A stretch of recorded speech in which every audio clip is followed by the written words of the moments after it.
warahmatullahi wabarakatuh. Waalaikumsalam warahmatullahi wabarakatuh. Bagaimana kabarnya hari ini? Baik, Bu. Alhamdulillah ya. Nah, hari ini siapa ya yang tidak berangkat? Berangkat semua, Bu. Berangkat semua? Coba Ibu guru absen dulu. Latifatul Husna, Hadir, Bu. Puji Lestari, Hadir, Bu. Mahira Asrafa, Dalam, Bu. Delia Konita. Hadir, Bu.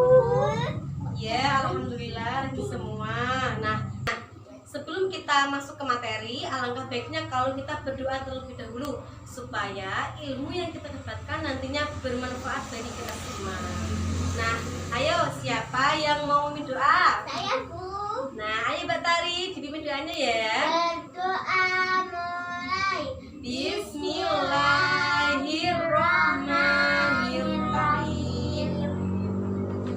Nah, untuk menambah rasa nasionalisme kita, ayo kita berdiri semua, kita menyanyikan lagu Nasional Indonesia Raya. Badannya siap ya?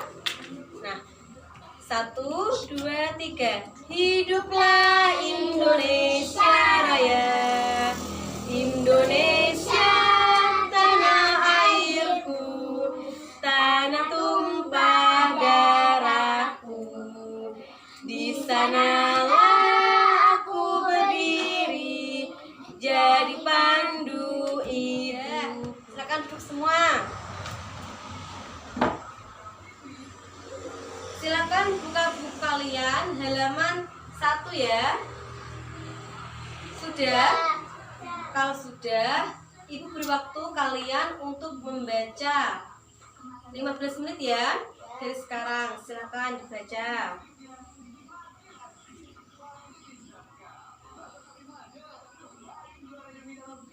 Sudah? Sudah. Hari ini kita akan belajar tentang karakteristik ruang dan pemanfaatan sumber daya alam untuk kesejahteraan masyarakat dari tingkat kota, kabupaten, sampai tingkat provinsi. Teman-teman, apa sih pengertian dari sumber daya alam itu? Di alam. Iya, jadi sumber daya alam adalah segala sesuatu yang berasal dari alam dan dapat dimanfaatkan untuk keberlangsungan hidup manusia. Nah, di sini sumber daya alam itu dibagi menjadi 3, yaitu sumber daya alam berdasarkan jenisnya, sumber daya alam berdasarkan prosesnya, dan sumber daya alam berdasarkan sifatnya. Yang pertama yaitu sumber daya alam berdasarkan jenisnya. Ini dibagi menjadi 2. Yang pertama yaitu sumber daya alam hayati dan sumber daya alam non hayati. Jadi sumber daya alam hayati yaitu sumber daya alam yang berasal dari makhluk hidup. Kira-kira contohnya apa ya yang dari makhluk hidup? Tidak tahu. Nah, jadi contoh dari sumber daya alam yang berasal dari makhluk hidup yaitu tumbuhan, hewan, dan lain-lain. Nah, yang kedua yaitu sumber daya alam non hayati, yaitu sumber daya alam yang bukan dari makhluk hidup. Kira-kira contohnya apa ya? Matahari. Iya, matahari. Terus apa lagi? Garam. Garam. Jadi contohnya yaitu matahari, udara, tanah, batu, dan masih banyak lagi. Yang kedua yaitu sumber daya alam berdasarkan prosesnya. Itu juga dibagi menjadi 2. Nah, yang pertama yaitu sumber daya alam langsung dan tidak langsung. Nah, sumber daya alam langsung itu sumber daya alam yang dapat langsung dimanfaatkan tanpa melalui proses. Nah, contohnya yaitu buah-buahan dan air mineral. Nah, yang kedua yaitu sumber daya alam tidak langsung atau sumber daya alam yang harus melalui proses terlebih dahulu seperti daging dan ikan. Bagaimana, paham? Nah, selanjutnya yaitu yang ketiga, sumber daya alam berdasarkan sifatnya itu juga dibagi menjadi dua. Yang pertama yaitu sumber daya alam dapat diperbarui dan sumber daya alam yang tidak dapat diperbarui. Dari sumber daya alam yang dapat diperbarui yaitu sumber daya alam yang berkelanjutan atau selalu ada. Misalnya seperti air, tanah, dan tumbuhan dan juga hewan. Nah, yang kedua yaitu sumber daya alam yang tidak dapat diperbaharui. Misalnya seperti batu, emas, dan lain-lain. Indonesia itu memiliki wilayah yang sangat luas dengan kondisi alam yang berbeda-beda dan kegiatan penduduk pun juga berbeda-beda. Nah, perbedaan lingkungan itu kira-kira apa saja ya? Dataran tinggi. Ya, ada dataran tinggi, terus apa lagi? Dataran rendah. Ya, dataran rendah, terus Pantai. iya. Dan mata pencaharian di sana juga itu berbeda-beda. Di wilayah pegunungan itu biasanya sumber potensinya apa ya? Ada yang tahu? Tidak tahu. Nah, jadi di pegunungan itu biasanya warganya itu menanam sayur-sayuran dan juga buah-buahan. Nah, selanjutnya kalau di dataran rendah itu kira-kira apa ya mata pencaharian warganya? Petani.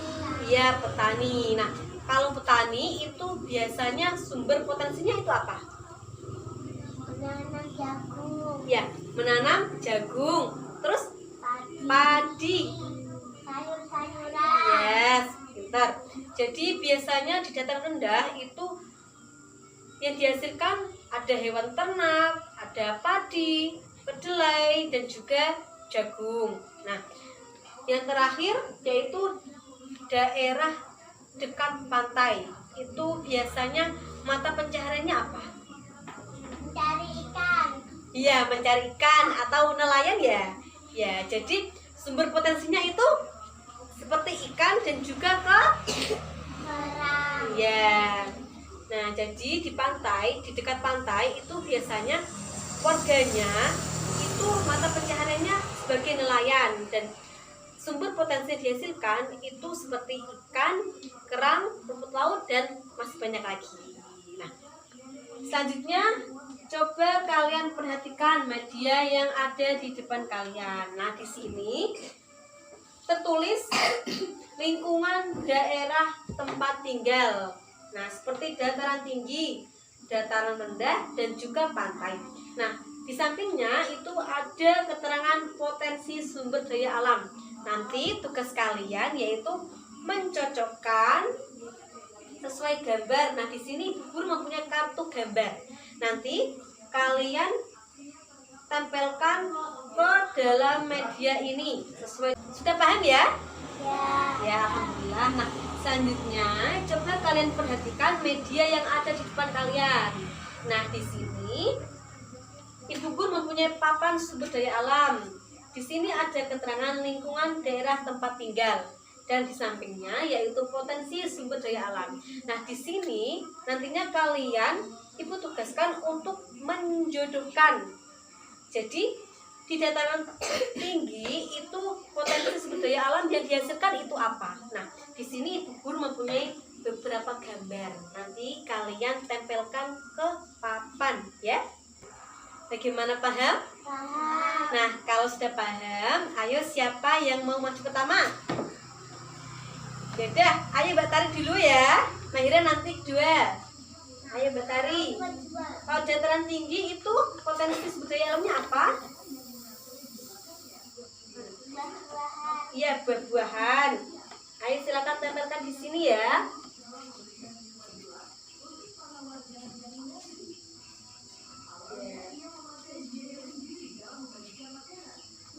Jadi di dataran tinggi itu sumber potensinya itu buah-buahan dan juga sayur-sayuran.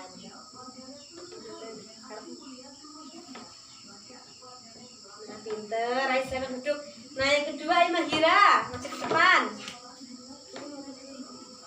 Nah, mana? Dataran rendah itu potensi sumber daya alamnya apa? Ya, pinter hewan. Ayo ditempelkan.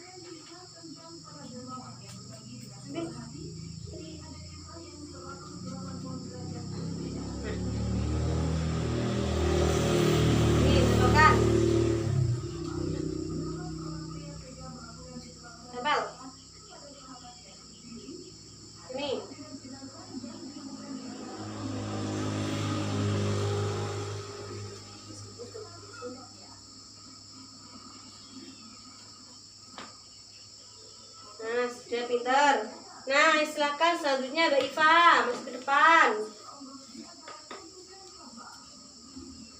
Mbak Iva, lingkungan daerah tempat tinggal di pantai. Dekat pantai itu apa? Ya, kerang sama apa? Ya, silakan ditempelkan. Ke sini ya.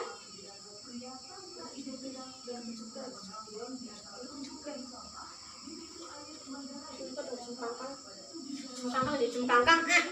Duduk. Duduk saya. Duduk saya.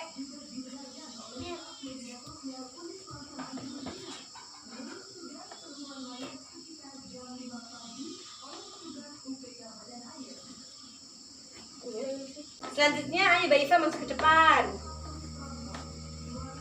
Nah, lingkungan daerah tempat tinggal di pantai itu potensi sumber daya alamnya apa? Hah? Apa? Kerang. Ya, kerang. Tambahkan.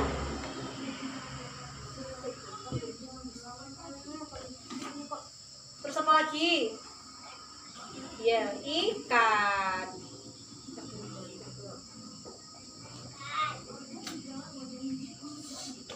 Nah, pinter. Ayo silakan duduk. Nah,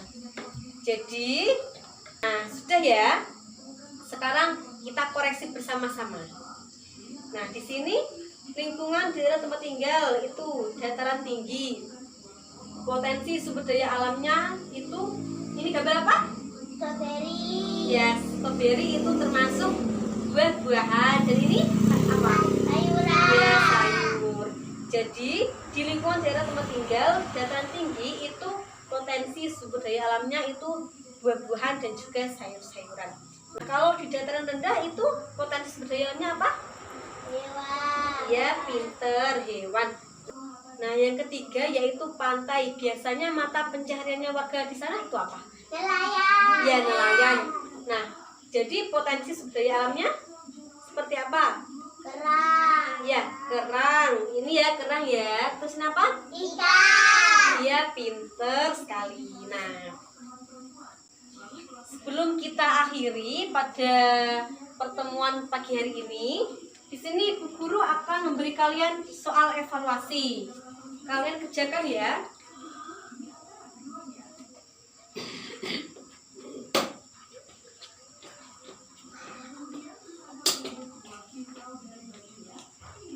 Silakan dikerjakan. Ibu beri waktu kalian 15 menit ya.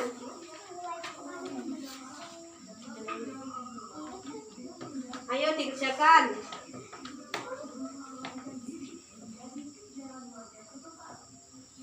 Sudah, Bu. Sudah? Ya. Sini kumpulkan.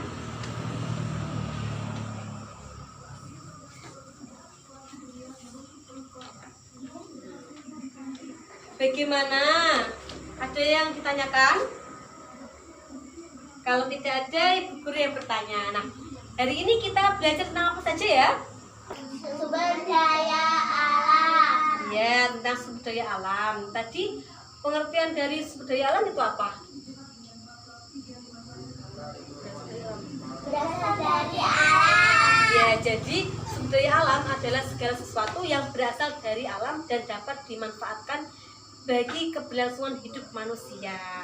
Nah, sekarang sudah ya, sudah paham ya? Mari kita belajar pada pagi hari ini dengan bacaan alhamdulillah bersama-sama. Alhamdulillahirabbil alamin. Sekian ya dari Ibu. Nah, jangan lupa belajar di rumah ya. Ya. Jaga kesehatan juga. Terima kasih. Wassalamualaikum warahmatullahi wabarakatuh.